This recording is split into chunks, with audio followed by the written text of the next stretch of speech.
It's me, Ice Candy Girl Official. Part 3 ng ating vlog for the Kubo.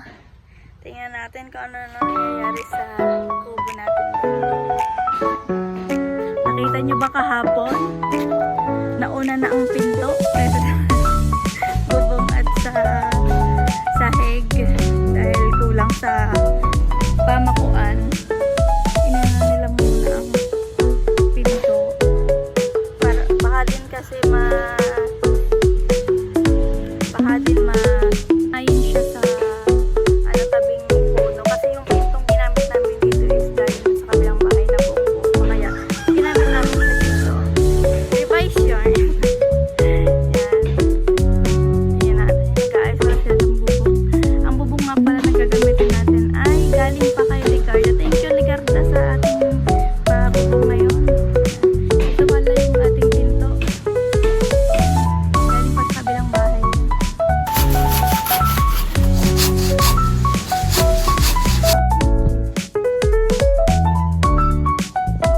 Sahig na pagkatapos ng bubong. Forman at ang kanyang OJT.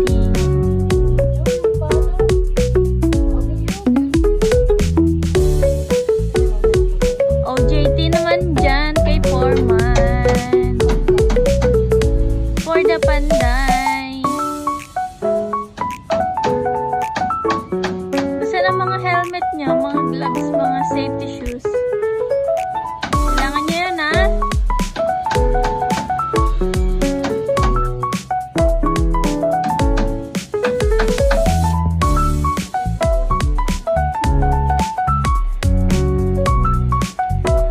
Okay lang yun.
Ba't pinuputol?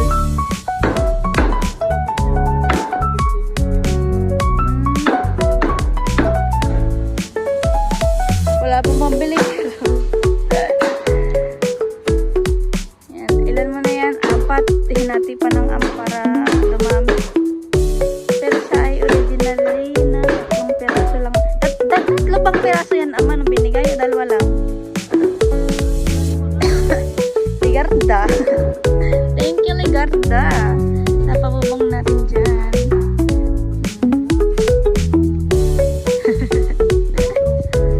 Salamat po sa tulong. Meron pang bubong tayo dito sa Coco.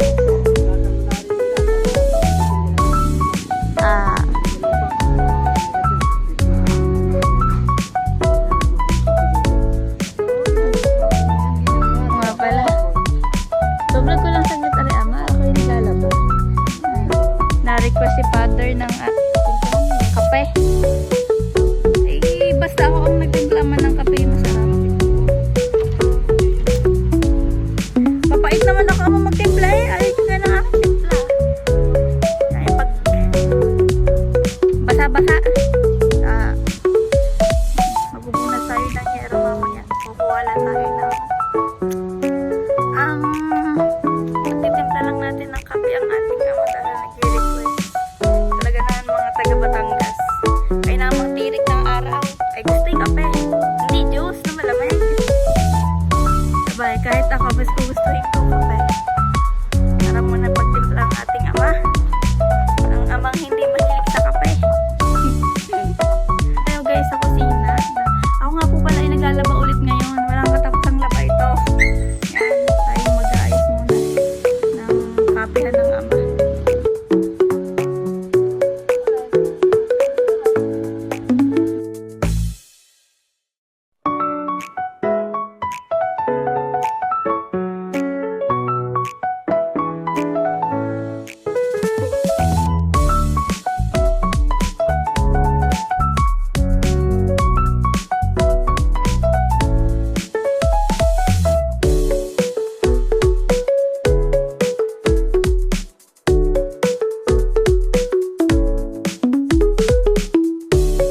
pala sa kalapit.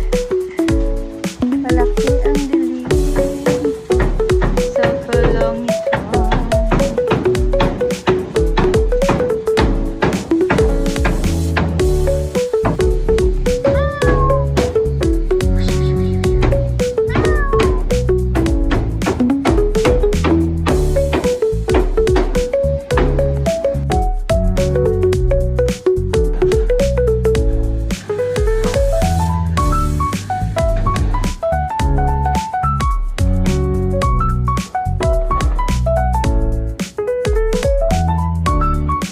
Bilis tumubo ng saging nakasunog lang nung nakaraang araw yung sibol natin.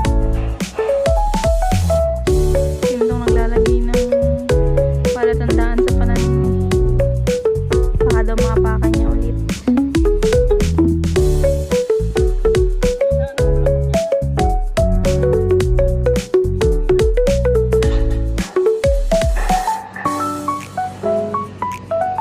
So yun guys, thank you so much po sa mga sumuporta. Shoutout po kay Sir Manuel, kay Kuya Pogi, and especially kay Tito Raul. Thank you so much Tito Raul dahil hindi nyo kami lagi nakakalimutan. Yan, abangan po natin ang iba't ibang episode ng ating kubo, paggawa ng kubo at ng kung ano-ano pa dito sa ating probinsya. Yan. Pasensya na po at konti lang po ang upload natin ngayon dahil naging busy po ako nitong mga nakaraang araw dahil sa pag-aayos po ng requirements for OJT. Yan. Sana po ay samahan niyo pa po ako sa ating vlog. Thank you so much po. Ganun po, maraming salamat po sa inyong lahat sa patuloy na pagsuporta. Shoutout kay Toko. Thank you so much guys. Sana po ay sa mga sunod-sunod nating vlog, sana nandiyan pa rin kayo para sa akin. Thank you so much. Bye guys. Ay, Toko.